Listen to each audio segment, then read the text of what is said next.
Senador Jorge Enrique Robledo, ¿cómo entender que el presidente maneje un discurso y su ministro de Defensa otro?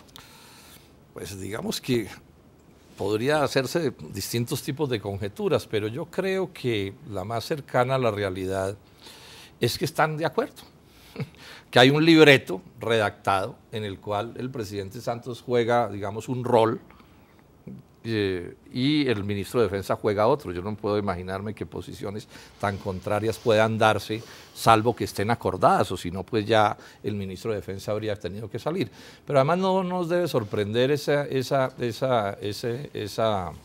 situación, porque pues esto al final es un problema político. Entonces pues se dan declaraciones para unos escenarios, para otros escenarios, para unos auditorios, para otros. Inclusive recordemos cómo hace unas semanas en que se pusieron como muy tensas las cosas en La Habana y hubo declaraciones del gobierno y de las FARC altisonantes y como que, bueno, y apareció una preocupación grande en el país. A mí me llamó mucho la atención, creo que fue el doctor Humberto de la Calle o alguien el que dijo, no, lo que pasa es que aquí lo que importa no es lo que se diga en los medios, sino lo que importa es lo que se esté conversando en la mesa. Sí, que es un poco, yo diría, de la misma estirpe, ¿sí? Que es dependiendo de ciertas circunstancias, porque digamos que el doctor Santos tiene que moverse políticamente para unos ciertos auditorios a los que él tiene que hacer esfuerzos por ganar para su punto de vista de la negociación. A las FARC le pasa parecido, es decir, las FARC también tiene que mandarles mensajes a sus frentes, etcétera, al comandante, al ministro de Defensa, que es el comandante de las Fuerzas Armadas, por supuesto. Entonces yo creo que a mí se me ocurre que esta aparente contradicción no es tal y que eso está acordado para que uno, digamos, tenga un discurso duro, agrio, y el otro tenga un discurso, digamos, más medido o unitario, si se pudiera llamar. Señor Arellano, ¿no es una forma de engañar a los colombianos, negociar a puerta cerrada en un país donde poco se conoce lo que se está hablando y en los micrófonos estar manejando otro discurso? Sin duda, Jason. Yo como lo dije ahorita al comienzo de mi primera intervención, considero que uno de los grandes errores o de las consecuencias, además más que un error, la consecuencia que vamos a sufrir es irnos a avalar o a irnos de cara a un proceso que ya además está prácticamente acordado. Ahorita también lo conversaba con el senador y también lo dijo inclusive el doctor Humberto de la Calle hace un tiempo, es que esto no es improvisado, esto ya tiene un tiempo atrás que se ha venido haciendo, luego esto tampoco está tan así que es que lo estén haciendo en La Habana como lo estamos viendo y como lo pretenden hacer ver, sino que esto ya estaba orquestado. Y evidentemente es ir con los ojos vendados a una nueva realidad. El pueblo, digamos, como tal, no le ha otorgado ese mandato democrático, ese mandato popular, para que él además a espaldas del mismo esté urdiendo un acuerdo, esté entregando o pretendiendo generar una entrega de unas tierras. ¿Qué pasa con las zonas de reserva campesina? Son temas muy delicados, son temas muy graves porque además son los temas que están imponiendo prácticamente las FARC y además sobre la premisa de una de las declaraciones que Iván Márquez hizo hace no mucho, que fue que dijo que las víctimas en este proceso son intrascendentes, lo cual me parece muy grave porque, como usted bien sabe, esa es una de las posturas fundamentales para yo no estar de acuerdo con ese asunto. Ahora, frente a lo del discurso del doctor Santos con el discurso del doctor Pinzón, pues el del doctor Pinzón puede sonar muy adecuado a su perfil, a su característica además y por supuesto a la ejecución de sus labores, pero es que no solamente es que rechacemos, como lo acabamos de ver, no solamente es que rechacemos la impunidad, no, es que hay que ejecutar las condenas y ahí es donde yo estoy de acuerdo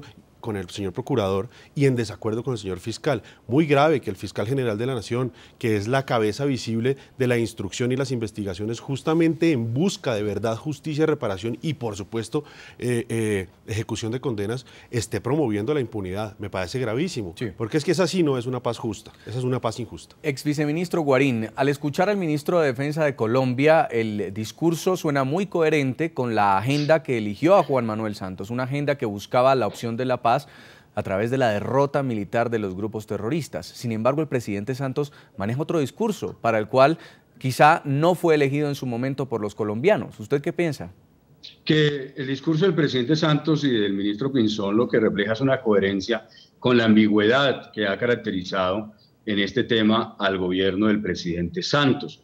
Por un lado, el presidente Santos sale en los micrófonos a reclamar a veces más bala para las FARC, pero por otro lado lo que hace es impulsar una reforma constitucional mediante la cual exige y pide más impunidad para las FARC. Esa ha sido la política del presidente Santos desde que decidió embarcarse en un proceso de paz para el cual no tenía mandato. 9 millones de colombianos votaron por el presidente Santos sobre la base de creer en su palabra y en su bandera, que no era otra que continuar la política de seguridad democrática, no hacer todo lo contrario, desmontarla y darle legitimidad a los criminales de la FARC, buscarles favorecer con impunidad y con elegibilidad.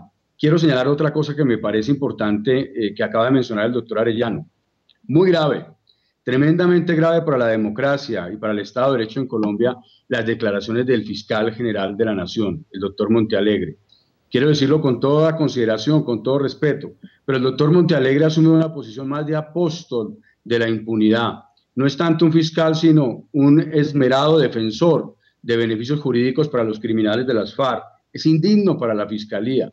No es posible que ayer el señor fiscal general de la Nación señale que todos, en una emisora radial lo dijo, todos, absolutamente todos los miembros de las FARC podrían estar habilitados hoy para hacer política, porque ninguno, absolutamente ninguno, a pesar de las barbaridades de crímenes que han cometido, está condenado por crímenes de lesa humanidad.